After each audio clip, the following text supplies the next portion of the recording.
ಶ್ರೀ ಗಣೇಶ ಶಾರದಾ ಗುರುಭ್ಯೋ ನಮಃ. ರಾಮಾಯ ರಾಮಭದ್ರಾಯ ರಾಮಚಂದ್ರಾಯ ವೇಧಸೆ ರಘುನಾಥಾಯ ನಾಥಾಯ ಸೀತಾಯ ಪತಯೇ ನಮಃ. ಶ್ರೋತೃಗಳಿಗೆ ಶ್ರೀಮದ್ ವಾಲ್ಮೀಕಿ ರಾಮಾಯಣ ಯುದ್ಧಕಾಂಡದ 107ನೆಯ ಸರ್ಗಕ್ಕೆ ಸ್ವಾಗತ. ಹಿಂದಿನ ಕೆಲವು ಸರ್ಗಗಳಿಂದ ರಾಮ ರಾವಣರ ನಡುವೆ ಘನಘೋರವಾದ ಅಂತಿಮ ಯುದ್ಧವು ನಡೆಯುತ್ತಿದೆ. ಶ್ರೀರಾಮತಾರವಾಗಿರುವುದೇ ರಾವಣನ ಸಂಹಾರಕ್ಕಾಗಿ. ಈ ಕಾರಣದಿಂದಾಗಿ ಇಂದ್ರನು ತನ್ನ ರಥವನ್ನು ರಾಮನ ಸಹಾಯಕ್ಕಾಗಿ ಕಳಿಸಿದ್ದಾನೆ. ಆ ರಥದಲ್ಲಿ ಆರೂಢನಾಗಿ, ಅಂದರೆ ರಥದಲ್ಲಿ ಕುಳಿತು ರಾವಣನೊಡನೆ ಘೋರವಾದ ಯುದ್ಧವನ್ನು ಶ್ರೀರಾಮನು ಮಾಡುತ್ತಿರುವನು. ತತಃ ಪ್ರವೃತ್ತಂ ಸುಕ್ರೂರಂ ರಾಮ ರಾವಣಯೋಸ್ತದಾ ಸುಮಹದ್ವೈರಥಂ ಯುದ್ಧಂ ಸರ್ವಲೋಕ ಭಯಾವಹಂ. ಬಳಿಕ ಶ್ರೀರಾಮ ಮತ್ತು ರಾವಣರಲ್ಲಿ ಸಮಸ್ತ ಲೋಕಗಳಿಗೂ ಭಯಂಕರವಾದ ಅತ್ಯಂತ ಕ್ರೂರವಾದ ದ್ವೈರಥ ಯುದ್ಧ ಪ್ರಾರಂಭವಾಯಿತು. ತಥೋ ರಾಕ್ಷಸ ಸೈನ್ಯಂಚ ಹರಿಣಾಂಚ ಮಹದ್ಬಲಂ ಪ್ರಗೃಹೀತ ಪ್ರಹರಣಂ ನಿಶ್ಚೇಷ್ಟಂ ಸಮವರ್ತತ. ಆಗ ರಾಕ್ಷಸರ ಮತ್ತು ವಾನರರ ವಿಶಾಲ ಸೈನ್ಯಗಳು ಆಯುಧಗಳನ್ನು ಧರಿಸಿದ್ದರೂ ನಿಶ್ಚೇಷ್ಟಿತವಾಗಿ ನಿಂತಿದ್ದವು. ಯಾರು ಯಾರನ್ನು ಪ್ರಹರಿಸುತ್ತಿರಲಿಲ್ಲ. ಸಂಪ್ರಯುದ್ಧೌ ತು ತೌ ದೃಷ್ಟ್ವಾ ಭವನ್ನರ ರಾಕ್ಷಸೌ ವ್ಯಾಕ್ಷಿಪ್ತ ಹೃದಯ ಸರ್ವೇ ಪರಂ ವಿಸ್ಮಯಮಾಗತಾಃ. ಮಹಾಬಲಿಷ್ಠರಾದ ನರ ರಾಕ್ಷಸ ವೀರರಿಬ್ಬರು ಯುದ್ಧ ಮಾಡುವುದನ್ನು ನೋಡಿ ಎಲ್ಲ ಮನಸ್ಸು ಅವರ ಕಡೆಗೆ ಸೆಳೆಯಲ್ಪಟ್ಟು ಆಶ್ಚರ್ಯಚಕಿತರಾದರು. ನಾನಾ ಪ್ರಹರಣೈರ್ವ್ಯಗ್ರೈರ್ಭುಜೈರ್ವಿಸ್ಮಿತ ಬುದ್ಧಯಃ ಸಂಗ್ರಾಮಂ ನಾಭಿಜಗ್ಮ ಪರಸ್ಪರಂ. ಎರಡೂ ಕಡೆಯ ಸೈನಿಕರ ಕೈಗಳಲ್ಲಿ ನಾನಾ ವಿಧದ ಅಸ್ತ್ರಶಸ್ತ್ರಗಳಿದ್ದರು. ಕೈಗಳು ಯುದ್ಧಕ್ಕಾಗಿ ವ್ಯಗ್ರವಾಗಿದ್ದರು. ಆ ಅದ್ಭುತ ಸಂಗ್ರಾಮವನ್ನು ನೋಡಿ ಅವರ ಬುದ್ಧಿ ಆಶ್ಚರ್ಯಚಕಿತರಾಗಿ ಸುಮ್ಮನೆ ನಿಂತಿದ್ದರು. ರಕ್ಷಸಾಂ ರಾವಣಂ ಚಾಪಿ ವಾನರಾಣಾಂಚ ರಾಘವಂ ಪಶ್ಯತಾಂ ವಿಸ್ಮಿತಾಕ್ಷಾಣಾಂ ಸೈನ್ಯಂ ಚಿತ್ರಮಿವಾ ಬಭೋ. ರಾಕ್ಷಸರು ರಾವಣನ ಕಡೆಗೆ ನೋಡುತ್ತಿದ್ದರೆ ವಾನರರು ಶ್ರೀರಾಮನ ಕಡೆಗೆ ನೋಡುತ್ತಿದ್ದರು. ಅವರೆಲ್ಲರ ಕಣ್ಣುಗಳು ವಿಸ್ಮಿತವಾದ್ದರಿಂದ, ನಿಸ್ತಬ್ಧರಾಗಿ ನಿಂತಿದ್ದರಿಂದ ಎರಡೂ ಸೈನ್ಯಗಳು ಚಿತ್ರದಂತೆ ಕಂಡುಬರುತ್ತಿದ್ದವು. ತೌತು ತತ್ರ ನಿಮಿತ್ತಾನಿ ದೃಷ್ಟ್ವಾ ರಾವಣ ರಾಘವೋ ಕೃತಬುದ್ಧಿ ಸ್ಥಿರಾಮರ್ಷೋ ಯುಯುಧಾತೆ ಹ್ಯಭೀತವತ್. ಶ್ರೀರಾಮ ರಾವಣರು ಅಲ್ಲಿ ಪ್ರಕಟಗೊಂಡ ಶಕುನಗಳನ್ನು ನೋಡಿ ಅವುಗಳ ಭಾವಿ ಫಲವನ್ನು ಯೋಚಿಸಿ ಯುದ್ಧ ವಿಷಯದ ವಿಚಾರವನ್ನು ಸ್ಥಿರಗೊಳಿಸಿಕೊಂಡರು. ಅವರಿಬ್ಬರು ಒಬ್ಬರು ಇನ್ನೊಬ್ಬರ ಕುರಿತು ಅಸಹನೆಯ ಭಾವ ದೃಢವಾದ್ದರಿಂದ ನಿರ್ಭಯವಾಗಿ ಯುದ್ಧ ಮಾಡುತ್ತಿದ್ದರು. ಏತವ್ಯಮಿತಿ ಕಾಕಸ್ಥೋ ಮರ್ತವ್ಯಮಿತಿ ರಾವಣ ಧೃತೌ ಸ್ವವೀರ್ಯ ಸರ್ವಸ್ವಂ ಯುದ್ಧೇ ದರ್ಶಯತಾಂ ತದಾ. ನಾನೇ ಗೆಲ್ಲುವೆ ಎಂಬ ವಿಶ್ವಾಸ ಶ್ರೀರಾಮನಲ್ಲಿ ಇದ್ದರೆ ರಾವಣನು ನಾನು ಖಂಡಿತವಾಗಿ ಸಾಯುವೆನು ಎಂದು ನಿಶ್ಚಯಿಸಿದ್ದ. ಆದ್ದರಿಂದ ಅವರಿಬ್ಬರು ಯುದ್ಧದಲ್ಲಿ ತಮ್ಮ ತಮ್ಮ ಪೂರ್ಣ ಪರಾಕ್ರಮವನ್ನು ಪ್ರಕಟಿಸುತ್ತಿದ್ದರು. ತತಃ ಕ್ರೋಧಾದ್ದಶಗ್ರೀವ ಶರಾನ್ ಸಂಧಾಯ ವೀರ್ಯವಾಂ ಮುಮೋಚ ಧ್ವಜಮುದ್ದೇಶ್ಯ ರಾಘವಸ್ಯ ರಥೇ ಸ್ಥಿತಂ. ಆಗ ಪರಾಕ್ರಮಿ ದಶಾನನನ್ನು ಕ್ರೋಧದಿಂದ ಬಾಣಾನುಸಂಧಾನ ಮಾಡಿ ಶ್ರೀರಾಮನ ರಥದಲ್ಲಿ ಹಾರಾಡುತ್ತಿದ್ದ ಧ್ವಜವನ್ನು ಗುರಿಯಿಟ್ಟು ಹೊಡೆದನು. ಏಷರಾಸ್ತಮನಾಸಾದ್ಯ ಪುರಂದರ ರಥಧ್ವಜಂ ರಥಶಕ್ತಿಂ ಪರಾಮೃಶ್ಯ ನಿಪೇತುರ್ಧರಣೀತಲೆ.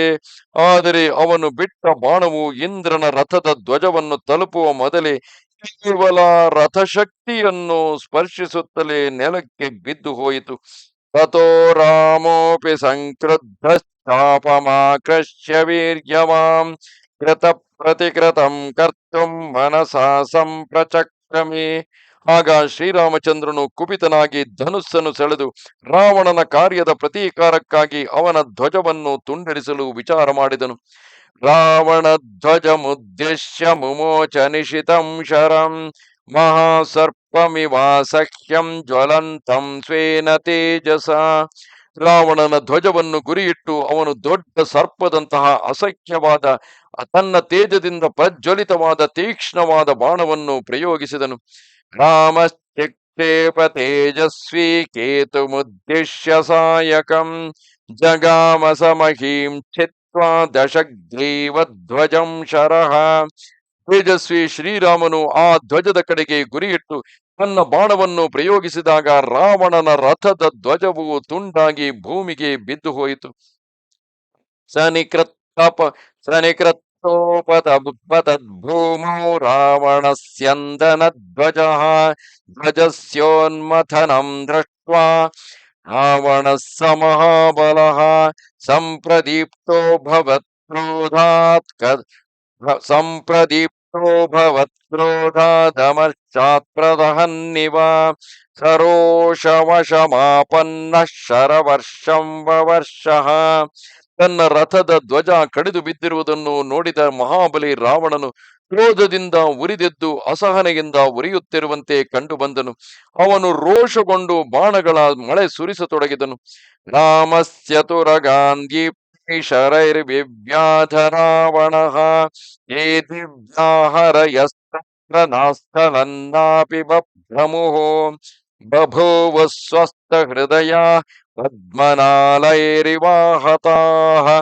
ರಾವಣನು ತನ್ನ ತೇಜಸ್ವಿ ಬಾಣಗಳಿಂದ ಶ್ರೀರಾಮನ ಕುದುರೆಗಳನ್ನು ಗಾಯಗೊಳಿಸಲು ಪ್ರಾರಂಭಿಸಿದನು. ಆದರೆ ದಿವ್ಯವಾಗಿದ್ದ ಆ ಕುದುರೆಗಳು ಎಡವದೆ ಅಲುಗಾಡಲಿಲ್ಲ. ಕಮಲದ ನಾಳದಿಂದ ಹೊಡೆದಂತೆ ಎಂದಿನಂತೆ ಆ ಕುದುರೆಗಳು ಸ್ವಸ್ಥ ಚಿತ್ತವಾಗಿದ್ದವು. ಈಶಾಮ ಸಂಭ್ರಮಂ ದೃಷ್ಟ್ವಾ ವಾಜಿನಾಂ ರಾವಣಸ್ತದಾ ಭೂಯ ಏವ ಸುಸಂಕ್ರುದ್ಧ ಕ್ಷರವರ್ಷಂ ಮುಮೋಚಃ ಗದಾಶ್ಚ ಪರಿಘಾಂಶ್ಚೈವ ಚಕ್ರಾಣಿ ಮುಸಲಾನಿ ಚ ಗಿರಿಶೃಂಗಾಣಿ ವೃಕ್ಷಾಂಶ್ಚ ತಥಾ ಶೂಲಪರಶ್ವಧಾಂ ಮಾಯಾ ವಿಹಿತಮೇತತ್ತು ಶಸ್ತ್ರವರ್ಷಮಪಾತಯತ್ ಸಹಸ್ರಶಸ್ತದಾ ಬಾಣಾನ್ನಶ್ರಾಂತ ಹೃದಯೋದ್ಯಮಃ. ಆ ಕುದುರೆಗಳು ಗಾಬರಿಗೊಳ್ಳದಿದ್ದಾಗ ರಾವಣನ ಕ್ರೋಧ ಇಮ್ಮಡಿಸಿತು. ಅವನು ಪುನಃ ಬಾಣಗಳ ವರ್ಷವನ್ನು ಕರೆಯುತ್ತಾ ಗದೆ, ಚಕ್ರ, ಪರಿಘ, ವನಕೆ, ಪರ್ವತ ಶಿಖರ, ವೃಕ್ಷ, ಶೂಲ, ಕೊಡಲಿ ಹಾಗೂ ಮಯ ನಿರ್ಮಿತ ಇತರ ಅಸ್ತ್ರಗಳ ಮಳೆಗರೆದನು. ಅವನು ಮನಸ್ಸಿನಲ್ಲಿ ಅಳುಕದೆ ಸಾವಿರಾರು ಬಾಣಗಳನ್ನು ಪ್ರಯೋಗಿಸಿದನು. ತುಮುಲಂ ತ್ರಾಸ ಜನನಂ ಭೀಮಂ ಭೀಮ ಪ್ರತಿಸ್ವನಂ ಸದ್ವರ್ಷಮಭವದ್ಯುದ್ಧೇ ನೈಕ ಶಸ್ತ್ರಮಯಂ ಮಹತ್. ಯುದ್ಧರಂಗದಲ್ಲಿ ಅನೇಕ ಶಸ್ತ್ರಗಳ ಆ ದೊಡ್ಡ ವರ್ಷ ಭಯಾನಕ, ತುಮುಲ, ಕಷ್ಟದಾಯಕ ಹಾಗೂ ಭಯಂಕರ ಕೋಲಾಹಲದಿಂದ ತುಂಬಿತ್ತು. ವಿಮುಚ್ಯ ರಾಘವರಥಂ ಸಮಂತಾದ್ವಾನರೇ ಬಲೆ ಸಾಯಕೈರಂತರಿಕ್ಷಂಚ ಚಕಾರಸು ನಿರಂತರಂ ಮುಮೋಚ ಚ ದಶಗ್ರೀವೋ ನಿಸ್ಸಂಗೇನಾಂತರಾತ್ಮನ. ಆ ಶರವರ್ಷ ಶ್ರೀರಾಮಚಂದ್ರನ ರಥವನ್ನು ಬಿಟ್ಟು ಇತರ ಎಲ್ಲೆಡೆ ವಾನರ ಸೈನ್ಯದ ಮೇಲೆ ಬೀಳತೊಡಗಿತು. ದಶಗ್ರೀವನು ಪ್ರಾಣಗಳ ಹಂಗನ್ನು ಬಿಟ್ಟು ಬಾಣಗಳನ್ನು ಪ್ರಯೋಗಿಸುತ್ತಿದ್ದನು ಹಾಗೂ ತನ್ನ ಬಾಣಗಳಿಂದ ಆಕಾಶವನ್ನು ದಟ್ಟವಾಗಿ ತುಂಬಿಬಿಟ್ಟನು. ವ್ಯಾಯಚ್ಛಮಾನಂ ತಂ ದೃಷ್ಟ್ವಾ ತತ್ಪರಂ ರಾವಣಂ ರಣೇ ಪ್ರಹಸನ್ನಿವ ಕಾಕುಸ್ಥ ಸಂದಧೇ ನಿಶಿತಾನ್ ಶರಾಂ ಸಮುಮೋಚ ತಥೋ ಬಾಣಾನ್ ಶತಶೋಥ ಸಹಸ್ರಶಃ. ಅನಂತರ ಯುದ್ಧದಲ್ಲಿ ಹೆಚ್ಚು ಪರಿಶ್ರಮದಿಂದ ರಾವಣನು ಬಾಣಗಳನ್ನು ಬಿಡುವುದನ್ನು ನೋಡಿ ಶ್ರೀರಾಮನು ನಗುತ್ತಾ ತೀಕ್ಷ್ಣ ಬಾಣಗಳನ್ನು ಅನುಸಂಧಾನ ಮಾಡಿ 100,000 ಸಂಖ್ಯೆಯಲ್ಲಿ ಬಿಟ್ಟನು.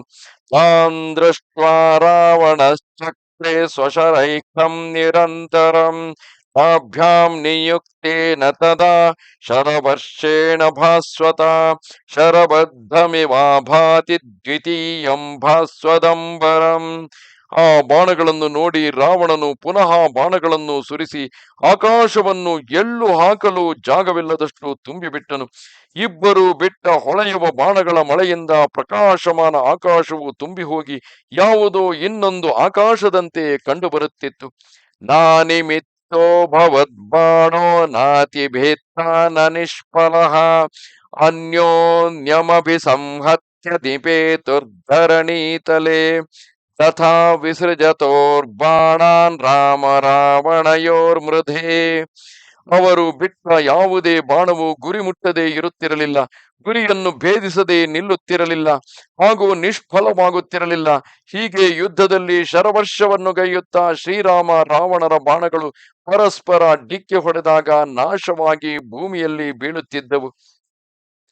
ಪ್ರಾಯುದ್ಧೀತಾಮವಿಚ್ಛಿನ್ನಮಂಸಿಮಸ್ಯಂತೌ ಸವ್ಯ ದಕ್ಷಿಣಂ ಚಕ್ರತುಶ್ಚ ಶರೈರ್ಘೋರೈರ್ನಿರುಚ್ಛ್ವಾಸಮಿವಾಂಬರಂ. ಅವರಿಬ್ಬರು ಯೋಧರು ಎಡಬಲಕ್ಕೆ ಪ್ರಹರಿಸುತ್ತಾ ನಿರಂತರ ಯುದ್ಧದಲ್ಲಿ ತೊಡಗಿದ್ದರು. ಅವರು ತಮ್ಮ ಭಯಂಕರ ಬಾಣಗಳಿಂದ ಉಸಿರು ಬಿಡುವಷ್ಟು ಜಾಗವಿಲ್ಲದಷ್ಟು ಆಕಾಶವನ್ನು ತುಂಬಿಬಿಟ್ಟರು. ರಾವಣಸ್ಯ ಹಯಾನ್ ರಾಮೋ ಹಯಾನ್ ರಾಮಸ್ಯ ರಾವಣಃ ಜಗ್ನತುಸ್ತೌ ತಥಾನ್ಯೋನ್ಯಂ ಕೃತಾನುಕೃತಕಾರಿಣೌ. ಶ್ರೀರಾಮನು ರಾವಣನ ಕುದುರೆಗಳನ್ನು ಹಾಗೂ ರಾವಣನು ರಾಮನ ಅಶ್ವಗಳನ್ನು ಅಂದರೆ ಕುದುರೆಗಳನ್ನು ಗಾಯಗೊಳಿಸಿದರು. ಅವರಿಬ್ಬರು ಒಬ್ಬರು ಮತ್ತೊಬ್ಬರನ್ನು ಪ್ರಹಾರ ಮಾಡುತ್ತಾ ಪ್ರತೀಕಾರ ಮಾಡುತ್ತಾ ಪರಸ್ಪರ ಆಘಾತವನ್ನು ಮಾಡುತ್ತಿದ್ದರು. ಏವಂ ತು ತೌ ಸಂಕ್ರುದ್ಧೌ ಕ್ರತುರ್ಯುದ್ಧಮುತ್ತಮಂ ಮುಹೂರ್ತಮಭವದ್ಯುದ್ಧಂ ತುಮುಲಂ ರೋಮಹರ್ಷಣಂ. ಹೀಗೆ ಅವರಿಬ್ಬರು ಅತ್ಯಂತ ಕ್ರೋಧಗೊಂಡು ರೀತಿಯಿಂದ ಯುದ್ಧ ಮಾಡತೊಡಗಿದರು. 2 ಗಳಿಗೆ ಅವರಿಬ್ಬರಲ್ಲಿ ರೋಮಾಂಚಕರ ಸಂಗ್ರಾಮ ನಡೆಯಿತು. ಔ ತಥಾ ಯುಧ್ಯಮಾನೌ ತು ಸಮರೇ ರಾಮ ರಾವಣೌ ದರ್ಶ ಸರ್ವಭೂತಾನಿ ವಿಸ್ಮಿತೇನಾಂತರಾತ್ಮನ. ಈ ಪ್ರಕಾರ ಯುದ್ಧದಲ್ಲಿ ತೊಡಗಿದ್ದ ಶ್ರೀರಾಮ ರಾವಣರನ್ನು ಸಮಸ್ತ ಪ್ರಾಣಿಗಳು ಚಕಿತ ಚಿತ್ತರಾಗಿ ಹೊಗಳತೊಡಗಿದರು. ಆರ್ಧಯಂತೌ ತು ಸಮರೇ ತಯೋಸ್ತೌ ಸ್ಯಂದನೋತ್ತಮೌ ಪರಸ್ಪರಮಭಿಕ್ರುದ್ಧೌ ಪರಸ್ಪರಮಭಿದ್ರುತೌ. ಆ ಇಬ್ಬರು ಶ್ರೇಷ್ಠರಾದ ಮಹಾರಥಿಗಳು ಸಮರದಲ್ಲಿ ಅತ್ಯಂತ ಕ್ರೋಧದಿಂದ ಒಬ್ಬರು ಮತ್ತೊಬ್ಬರನ್ನು ನೋಯಿಸುತ್ತಾ ಆಕ್ರಮಣ ಮಾಡುತ್ತಿದ್ದರು. ಪರಸ್ಪರವಧೇಯುಕ್ತೌ ಘೋರ ರೂಪೌ ಬಭೂವತುಃ ಮಂಡಲಾನಿ ಚ ವೀಥಿಶ್ಚ ಗತಾನಿ ಚ ದರ್ಶಯಂತೌ ಬಹುವಿಧಾಂ ಸೂತೌ ಸಾರಥ್ಯಜಾಂ ಗತಿಂ. ಇಬ್ಬರು ಮತ್ತೊಬ್ಬರ ವಧೆಯ ಪ್ರಯತ್ನದಲ್ಲಿ ತೊಡಗಿದ ಆ ವೀರರಿಬ್ಬರು ಭಾರಿ ಭಯಾನಕವಾಗಿ ಕಾಣುತ್ತಿದ್ದರು. ಅವರಿಬ್ಬರ ಸಾರಥಿಗಳು ಕೆಲವೊಮ್ಮೆ ರಥವನ್ನು ಸುತ್ತಾಡುತ್ತಾ ಕೆಲವೊಮ್ಮೆ ನೇರವಾಗಿ ಹಿಂದೆ ಮುಂದೆ ಓಡಿಸುತ್ತಿದ್ದರು. ಹೀಗೆ ಅವರಿಬ್ಬರು ತಮ್ಮ ರಥ ಚಾಲನೆಯ ಚತುರತೆಯನ್ನು ಪರಿಚಯಿಸಿದರು. ಆರ್ದಯನ್ ರಾವಣಂ ನಾಮೋ ರಾಘವಂ ಚಾಪಿ ರಾವಣಃ ಗತಿವೇಗಂ ಸಮಾಪನ್ನೌ ಪ್ರವರ್ತನ ನಿವರ್ತನೆ. ಶ್ರೀರಾಮನು ರಾವಣನನ್ನು ಪೀಡಿತಗೊಳಿಸಿದರೆ ರಾವಣನು ರಾಮನನ್ನು ನೋಯಿಸಿದನು. ಹೀಗೆ ಯುದ್ಧದಲ್ಲಿ ಪ್ರವೃತ್ತಿ ನಿವೃತ್ತಿಗನುಸಾರವಾಗಿ ವೇಗವನ್ನು ಆಶ್ರಯಿಸಿದ್ದರು. ಕ್ಷಿಪತೋ ಶರಜಾಲಾನಿ ತಯೋಸ್ತೌ ಸ್ಯಂದನೋತ್ತಮೌ ಚೇರತು ಸಂಯುಗಮಹಿ ಸಸಾರೌ ಜಲದಾವಿವ. ಇಬ್ಬರು ವೀರರು ಬಾಣಗಳ ಮಳೆ ಸುರಿಸುತ್ತಿರುವಾಗ ಆ ಶ್ರೇಷ್ಠ ರಥಗಳು ನೀರನ್ನು ಸುರಿಸುವ 2 ಮೇಘಗಳಂತೆ ಯುದ್ಧಭೂಮಿಯಲ್ಲಿ ಸಂಚರಿಸುತ್ತಿದ್ದವು. ದರ್ಶಯಿತ್ವಾ ತಥಾ ತೌ ತು ಗತಿಂ ಬಹುವಿಧಾಂ ರಣೇ ಪರಸ್ಪರಾಸ್ಯಾಭಿಮುಖೌ ಪುನರೇವ ಚ ಸಸ್ತತುಃ. ರಣರಂಗದಲ್ಲಿ ಆ 2 ರಥಗಳು ಬಗೆ ಬಗೆಯ ಗತಿಗಳನ್ನು ಪ್ರದರ್ಶಿಸಿ ಪುನಃ ಎದುರು ಬದುರಾಗಿ ಬಂದು ನಿಂತವು. ಧುರಂ ಧುರೇಣ ರಥಯೋರ್ವಕ್ತ್ರಂ ವಕ್ತ್ರೇಣ ವಾಜಿನಾಂ ಪತಾಕಾಶ್ಚ ಪತಾಕಾಭಿಃ ಸಮೇಯೋಸ್ಥಿತಯೋಸ್ತದಾ. ಆಗ ಅಲ್ಲಿ ನಿಂತಿರುವ ಆ 2 ರಥಗಳ ಕುದುರೆಗಳ ಮುಖಗಳು ಪತಾಕೆಗಳು ಪರಸ್ಪರ ಸೇರಿಕೊಂಡವು. ರಾವಣಸ್ಯ ತಥೋ ರಾಮೋ ಧನುರ್ಮುಕ್ತೈಷಿತೈಶ್ಚರೈಃ ಚತುರ್ಭಿಶ್ಚತುರೋ ದೀಪ್ತಾನ್ ಹಯಾನ್ ಪ್ರತ್ಯಪಸರ್ಪಯಾತ್. ಅನಂತರ ಶ್ರೀರಾಮನು ತನ್ನ ಧನುಸ್ಸಿನಿಂದ ಹರಿತವಾದ 4 ಬಾಣಗಳನ್ನು ಬಿಟ್ಟು ರಾವಣನ 4 ತೇಜಸ್ವಿ ಕುದುರೆಗಳು ಹಿಂದೆ ಸರಿಯುವಂತೆ ವಿವಶಗೊಳಿಸಿದನು. ಸಕ್ರೋಧವಶಮಾಪನ್ನೋ ಹಯಾನಾಮಪಸರ್ಪಣೆ ಮುಮೋಚ ನಿಶಿತಾನ್ ಬಾಣಾನ್ ರಾಘವಾಯ ದಶಾನನಃ. ಕುದುರೆಗಳು ಹಿಮ್ಮೆಟ್ಟಿದಾಗ ದಶಮುಖನು ಕ್ರೋಧವಶನಾಗಿ ಶ್ರೀರಾಮನ ಮೇಲೆ ತೀಕ್ಷ್ಣವಾದ ಬಾಣಗಳ ಮಳೆಗರೆಯತೊಡಗಿದನು. ಸೋತಿ ವಿದ್ಯೋ ಬಲವತ ದಶಗ್ರೀವೇಣ ರಾಘವ ಜಗಾಮನ ವಿಕಾರಂಚ ನ ಚಾಪಿ ವ್ಯಥಿತೋ ಭವತ್. ಬಲಿಷ್ಠ ದಶಾನನನ್ನು ರಾಮನನ್ನು ಅತ್ಯಂತ ಗಾಯಗೊಳಿಸಿದರು. ಅವನ ಮುಖವು ವಿಕಾರಗೊಳ್ಳಲಿಲ್ಲ, ಮನಸ್ಸಿನಲ್ಲಿ ವ್ಯಥೆಯೂ ಉಂಟಾಗಲಿಲ್ಲ. ಚಿಕ್ಷೇಪ ಚ ಪುನರ್ಬಾಣಾನ್ ವಜ್ರಸಾರ ಸಮಸ್ವನಾಂ ಸಾರಥಿಂ ವಜ್ರಹಸ್ತಸ್ಯ ಸಮುದ್ದೇಶ್ಯ ದಶಾನನಃ. ಅನಂತರ ರಾವಣನು ಇಂದ್ರನ ಸಾರಥಿ ಮಾತಲಿಗೆ ಗುರಿಯಿಟ್ಟು ವಜ್ರಾಯುಧದಂತೆ ಶಬ್ದ ಮಾಡುವ ಬಾಣಗಳನ್ನು ಪ್ರಯೋಗಿಸಿದನು. ಮಾತಲೇಸ್ತು ಮಹಾವೇಗ ಶರೀರೇ ಪಾತಿತ ಶರಾಹ ನ ಸೂಕ್ಷ್ಮಮಪಿ ಸಮ್ಮೋಹಂ ವ್ಯಥಾಂ ವಾ ಪ್ರತದುರ್ಯುಧಿ.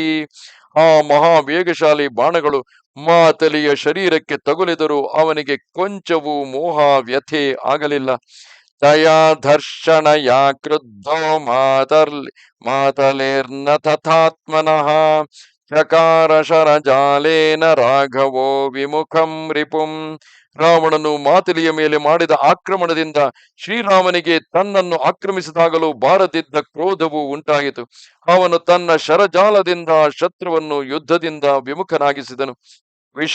ವಿಶತೀಂ ವಿಂಶತೀಂ ತ್ರಿಶತಂ ವಿಂಶತೀಂ ತ್ರಿಂಶತಂ ಷಷ್ಟಿಂ ಶತಶೋಥ ಸಹಸ್ರಶಃ ಮುಮೋಚ ರಾಘವೋ ವೀರ ಸಾಯಕಾಂತ್ಯಂದನೇ ರಿಪೋಹ. ವೀರ ರಘುನಾಥನು ಶತ್ರುವಿನ ರಥದ ಮೇಲೆ 20, 30, 60, 100 ಸಾವಿರ ಬಾಣಗಳ ಮಳೆಗರೆದನು.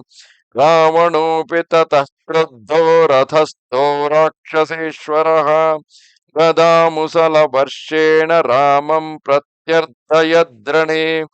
ಆಗ ರಥದಲ್ಲಿ ಕುಳಿತ ರಾಕ್ಷಸೇಶ್ವರನು ಕುಪಿತನಾಗಿ ಗದೆ ಮತ್ತು ವನಕೆಗಳ ಮಳೆಯಿಂದ ಯುದ್ಧದಲ್ಲಿ ಶ್ರೀರಾಮನನ್ನು ಪೀಡಿಸತೊಡಗಿದನು. ತತ್ಪ್ರವೃತ್ತಂ ಪುನರ್ಯುದ್ಧಂ ತುಮುಲಂ ರೋಮಹರ್ಷಣಂ ಗದಾನಾಂ ಮುಸಲಾನಾಂ ಚ ಪರಿಘಾಣಾಂ ಚ ವಿನಿಸ್ವನೈಃ ಶರಾಣಾಂ ಪುಂಖವಾತೈಶ್ಚಕ್ಷುಭಿತಾ ಸಪ್ತಸಾಗರಾಃ. ಹೀಗೆ ಅವರಿಬ್ಬರಲ್ಲಿ ಪುನಃ ಭಯಂಕರ ರೋಮಾಂಚನಕಾರಿ ಯುದ್ಧ ನಡೆಯಿತು.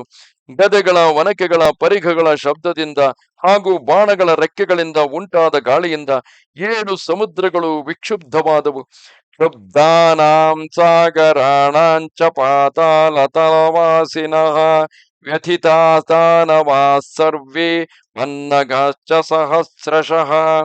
ಆ ವಿಕ್ಷುಬ್ಧವಾದ ಸಮುದ್ರಗಳ ಪಾತಾಳದಲ್ಲಿ ವಾಸಿಸುವ ಸಮಸ್ತ ದಾನವ ಮತ್ತು ಸಾವಿರಾರು ನಾಗಗಳು ವ್ಯಥಿತವಾದವು.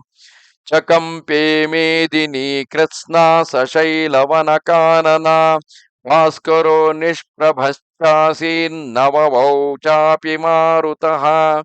ಪರ್ವತಗಳು, ವನಗಳು, ಕಾನನಗಳ ಸಹಿತ ಇಡೀ ಪೃಥ್ವಿ ಕಂಪಿಸಿತು. ಸೂರ್ಯನ ಪ್ರಭೆ ಲುಪ್ತವಾಯಿತು. ಗಾಳಿಯ ಗತಿ ನಿಂತು ಹೋಯಿತು. ತಥೋ ದೇವಾಸ್ಸ ಗಂಧರ್ವಾ ಸಿದ್ಧಾಶ್ಚ ಪರಮಶಯಃ ಚಿಂತಾಮಾಪೇದಿರೇ ಸರ್ವೇ ಸಕಿನ್ನರ ಮಹೋರಗಾಃ. ಓ ಬ್ರಾಹ್ಮಣರ ಕಲ್ಯಾಣವಾಗಲಿ, ಪ್ರವಾಹ ರೂಪದಿಂದ ನಡೆದು ಬರುತ್ತಿರುವ ಲೋಕಗಳ ರಕ್ಷಣೆಯಾಗಲಿ, ಶ್ರೀ ರಘುನಾಥನು ಯುದ್ಧದಲ್ಲಿ ರಾವಣನ ಮೇಲೆ ವಿಜಯ ಪಡೆಯಲಿ ಎಂದು ಎಲ್ಲರೂ ಹಾರೈಸುತ್ತಿದ್ದರು. ಸತ್ಯಗೋ ಬ್ರಾಹ್ಮಣೇಭ್ಯಸ್ತು ಲೋಕಾಸ್ತಿಷ್ಠಂತು ಶಾಶ್ವತಾಃ ಜಯತಾಂ ರಾಘವ ಸಂಖ್ಯೆ ರಾವಣಂ ರಾಕ್ಷಸೇಶ್ವರಃ. ಏವಂ ಜಪಂತೋ ಪಶ್ಯಂಸ್ತೆ ರೇವಾ ಸಪ್ತರ್ಷಿಗಣಸ್ತದಾ ರಾಮ ರಾವಣಯೋರ್ಯುದ್ಧಂ ಸುಘೋರಂ ರೋಮಹರ್ಷಣಂ. ಹೀಗೆ ಹೇಳುತ್ತಿರುವ ಋಷಿಗಳ ಸಹಿತ ಆ ದೇವತೆಗಳು ಶ್ರೀರಾಮ ಮತ್ತು ರಾವಣರ ಅತ್ಯಂತ ಭಯಂಕರ ರೋಮಾಂಚಕರ ಯುದ್ಧವನ್ನು ನೋಡತೊಡಗಿದರು. ಗಂಧರ್ವಾಪ್ಸರಸಾಂ ಸಂಘಾ ದೃಷ್ಟ್ವಾ ಯುದ್ಧಮನೂಪಮಂ ಗಗನಂ ಗಗನಾಕಾರಂ ಸಾಗರ ಸಾಗರೋಪಮಂ ರಾಮ ರಾವಣಯೋರ್ಯುದ್ಧಂ ರಾಮ ರಾವಣಯೋರಿವ ಏವಂ ಬ್ರುವಂತೋ ದದೃಶಸ್ತದ್ಯುದ್ಧಂ ರಾಮ ರಾವಣಂ. ಗಂಧರ್ವಾಪ್ಸರೆಯರ ಸಮುದಾಯ ಆ ಅನುಪಮ ಯುದ್ಧವನ್ನು ನೋಡಿ ಹೇಳತೊಡಗಿದರು. ಆಕಾಶದಂತೆಯೇ ಆಕಾಶ, ಸಮುದ್ರದಂತೆಯೇ ಸಮುದ್ರವಿರುವಂತೆ ರಾಮ ಮತ್ತು ರಾವಣರ ಯುದ್ಧವು ರಾಮ ರಾವಣರ ಯುದ್ಧದಂತೆ ಇತ್ತು. ಹೀಗೆ ಹೇಳುತ್ತಾ ಅವರೆಲ್ಲರೂ ರಾಮ ರಾವಣರ ಯುದ್ಧವನ್ನು ನೋಡತೊಡಗಿದರು. ತತಃ ಕ್ರೋಧಾನ್ ಮಹಾಬಾಹು ರಘೂಣಾಂ ಕೀರ್ತಿವರ್ಧನಃ ಸಂಧಾಯ ಧನುಷಾ ರಾಮ ಶುರಮಾಶಿ ವಿಶೋಪಮಂ ರಾವಣಸ್ಯ ಶಿರೋಚ್ಛೇದಂ ರಾವಣಸ್ಯ ಶಿರೋಶ್ಛಿಂದಶ್ಚೇಮ ಜ್ವಲಿತಕುಂಡಲಂ ಸಚ್ಚಿರಃ ಪತಿತಂ ಭೂಮೌ ದೃಷ್ಟಂ ಲೋಕೈಸ್ತ್ರಿಭಿಸ್ಪದ. ಅನಂತರ ರಘುಕುಲದ ಕೀರ್ತಿ ಹೆಚ್ಚಿಸುವ ಮಹಾಬಾಹು ಶ್ರೀರಾಮಚಂದ್ರನು ಕುಪಿತನಾಗಿ ತನ್ನ ಧನುಸ್ಸಿಗೆ ಒಂದು ವಿಷಧರ ಸರ್ಪದಂತಹ ಬಾಣವನ್ನು ಅನುಸಂಧಾನ ಮಾಡಿ ಅದರಿಂದ ಹೊಳೆಯುವ ಕುಂಡಲಗಳಿಂದ ಯುಕ್ತವಾದ ರಾವಣನ ಒಂದು ಸುಂದರ ಮಸ್ತಕವನ್ನು ಕತ್ತರಿಸಿದನು. ಅವನ ಆ ತುಂಡಾದ ತಲೆ ಪೃಥಿವಿಯಲ್ಲಿ ಬಿದ್ದು ಹೋಯಿತು. ಅದನ್ನು 3 ಲೋಕಗಳ ಪ್ರಾಣಿಗಳು ನೋಡಿದವು. ಯಸ್ಯೈವ ಸದೃಶಂ ಚಾನ್ಯದ್ ರಾವಣಸ್ಯೋತ್ಥಿತಶ್ಚಿರಃ ಕ್ಷಿಪ್ತಂ ಹಸ್ತೇನ ರಾಮೇಣ ಕ್ಷಿಪ್ರಕಾರಿಣ ದ್ವಿತೀಯಂ ರಾವಣ ಶಿರಶ್ಚಿನ್ನಂ ಸಂಯತಿ ಸಾಯಕೈಃ. ಅದೇ ಜಾಗದಲ್ಲಿ ರಾವಣನ ಅಂತಹುದೇ ಹೊಸ ಶಿರಸ್ಸು ಉತ್ಪನ್ನವಾಯಿತು. ಶೀಘ್ರಹರಿ ಶ್ರೀರಾಮನು ತನ್ನ ಕೈಚಳಕದಿಂದ ತನ್ನ ಬಾಣಗಳಿಂದ ರಾವಣನ ಆ ಇನ್ನೊಂದು ತಲೆಯನ್ನು ಕಡಿದು ಹಾಕಿದನು. ಛಿನ್ನ ಮಾತ್ರಂ ಚ ತಚ್ಛೀರ್ಷಂ ಪುನರೇವ ಪ್ರದೃಶ್ಯತೆ ತದಪ್ಯಶನಿ ಸಂಕಾಶೈಶ್ಚಿನ್ನಂ ರಾಮಸ್ಯ ಸಾಯಕೈಃ. ಅದು ತುಂಡಾಗುತ್ತಲೇ ಹೊಸ ತಲೆ ಉತ್ಪನ್ನವಾಯಿತು. ಆದರೆ ಅದನ್ನು ಶ್ರೀರಾಮನು ವಜ್ರತುಲ್ಯ ಬಾಣಗಳಿಂದ ಕತ್ತರಿಸಿಬಿಟ್ಟನು. ಏವಮೇವ ಶತಂ ಛಿನ್ನಂ ಶಿರಸಾಂ ತುಲ್ಯವರ್ಚಸಾಂ ನ ಚೈವ ರಾವಣಸ್ಯಾಂತೋ ದೃಶ್ಯತೆ ಜೀವಿತಕ್ಷಯೇ. ಹೀಗೆ ಒಂದರಿಂದ ಒಂದು ತೇಜಸ್ಸುಳ್ಳ 100 ಶಿರಗಳನ್ನು ಕತ್ತರಿಸಲಾಯಿತು. ಆದರೆ ಅದರಿಂದ ರಾವಣನ ಆಯಸ್ಸು ಮಾತ್ರ ಮುಗಿಯಲಿಲ್ಲ. ಅವು ಒಂದಾದ ಮೇಲೊಂದು ಚಿಗುರುತ್ತಲೇ ಇದ್ದವು. ತತಃ ಸರ್ವಾಸ್ತ್ರ ವಿದ್ವೀರ ಕೌಸಲ್ಯಾನಂದವರ್ಧನಃ ಮಾರ್ಗಣೈರ್ಬಹುಭಿರ್ಯುಕ್ತಶ್ಚಿಂತಯಾಮಾಸ ರಾಘವಃ. ಕೌಸಲ್ಯಾನಂದ ವರ್ಧನನಾದ ಸಮಸ್ತ ಅಸ್ತ್ರಗಳನ್ನು ಬಲ್ಲ ಶ್ರೀರಾಮನು ಅನೇಕ ಪ್ರಕಾರದ ಬಾಣಗಳಿಂದ ಕೂಡಿದ್ದರೂ ಹೀಗೆ ಚಿಂತಿಸಿದನು.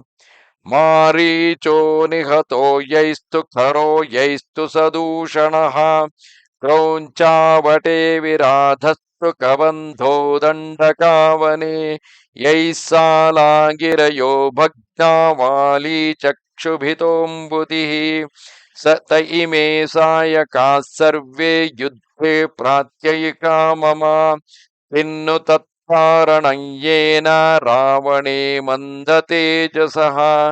ನನ್ನ ಬಾಣಗಳು ಮಾರೀಚ, ಖರ, ದೂಷಣರನ್ನು ಜನಸ್ಥಾನದಲ್ಲಿ ಸಂಹರಿಸಿದವು. ಕ್ರೌಂಚವನದಲ್ಲಿ ವಿರಾಧನನ್ನು ಸಂಹರಿಸಿದವು. ದಂಡಕಾರಣ್ಯದಲ್ಲಿ ಕಬಂಧನನ್ನು ಕೊಂದಿದ್ದವು. ತಾಳ ವೃಕ್ಷಗಳನ್ನು, ಪರ್ವತಗಳನ್ನು ವಿದೀರ್ಣಗೊಳಿಸಿ ವಾಲಿಯ ಪ್ರಾಣವನ್ನೇ ತೆಗೆದುಕೊಂಡು ಹೋದವು. ಸಮುದ್ರವು ಇವುಗಳಿಂದ ಕ್ಷುಬ್ಧವಾಯಿತು. ಅನೇಕ ಬಾರಿ ಸಂಗ್ರಾಮದಲ್ಲಿ ಇವುಗಳ ಅಮೋಘತೆಯನ್ನು ಪರೀಕ್ಷಿಸಿ ವಿಶ್ವಾಸ ಉಂಟಾಗಿತ್ತು. ಆ ನನ್ನ ಎಲ್ಲ ಬಾಣಗಳೇ ಇಂದು ರಾವಣನ ಮೇಲೆ ನಿಸ್ತೇಜವಾದುವಲ್ಲ. ಕುಂಠಿತವಾಗಲು ಕಾರಣವಾದರೂ ಏನಿರಬಹುದು? ಇತಿ ಚಿಂತಾಪರಶ್ಚಾಸೀದ ಪ್ರಮತ್ತಶ್ಚ ಸಂಯುಗೇ ವವರ್ಷ ಶರವರ್ಷಾಣಿ ರಾಘವೋ ರಾವಣೋರಸಿ. ಹೀಗೆ ಚಿಂತಿಸುತ್ತಲೇ ಶ್ರೀರಾಮನು ಅಪ್ರಮತ್ತನಾಗಿ ರಾವಣನ ವಕ್ಷಸ್ಥಳದಲ್ಲಿ ಬಾಣಗಳ ಮಳೆಯನ್ನೇ ಸುರಿಸಿದನು. ರಾವಣೋಪಿ ತತಃ ಕ್ರುದ್ಧೋ ರಥಸ್ಥೋ ರಾಕ್ಷಸೇಶ್ವರಃ ಗದಾ ಮುಸಲ ವರ್ಷೇಣ ರಾಮಂ ಪ್ರತ್ಯರ್ಥಯದ್ರಣೆ. ಆಗ ರಥದಲ್ಲಿ ಕುಳಿತ ರಾವಣನು ಕೂಡ ಕುಪಿತನಾಗಿ ರಣರಂಗದಲ್ಲಿ ಶ್ರೀರಾಮನನ್ನು ಗದೆ ಮತ್ತು ಮುಸಲಗಳ ಮಳೆಯನ್ನೇ ಸುರಿಸಿ ಪೀಡಿಸಿದನು. ತತ್ ಪ್ರವೃತ್ತಂ ಮಹದ್ಯುದ್ಧಂ ತುಮುಲಂ ರೋಮಹರ್ಷಣಂ ಅಂತರಿಕ್ಷೇ ಚ ಭೂಮೌ ಚ ಪುನಶ್ಚ ಗಿರಿಮೂರ್ಧನಿ. ಆ ಮಹಾಯುದ್ಧವು ಭಯಂಕರ ರೂಪ ತಾಳಿತು. ಅದನ್ನು ನೋಡುತ್ತಲೇ ರೋಮಾಂಚನವಾಗುತ್ತಿತ್ತು. ಆ ಯುದ್ಧವು ಕೆಲವೊಮ್ಮೆ ಆಕಾಶದಲ್ಲಿ, ಕೆಲವೊಮ್ಮೆ ಭೂತಲದಲ್ಲಿ, ಕೆಲವೊಮ್ಮೆ ಪರ್ವತ ಶಿಖರಗಳ ಮೇಲೂ ನಡೆಯುತ್ತಿತ್ತು. ದೇವದಾನವ ಯಕ್ಷಾಣಾಂ ಪಿಶಾಚೋರಗರಕ್ಷಸಾಂ ಪಶ್ಯತಾಂ ತನ್ಮಹದ್ಯುದ್ಧಂ ಸರ್ವರಾತ್ರಮವರ್ತತ. ದೇವತೆಗಳು, ದಾನವರು, ಯಕ್ಷ, ಪಿಶಾಚ, ನಾಗ, ರಾಕ್ಷಸರು ನೋಡುತ್ತಲೇ ಆ ಮಹಾ ಸಂಗ್ರಾಮ ಇಡೀ ರಾತ್ರಿ ನಡೆಯುತ್ತಲೇ ಇತ್ತು.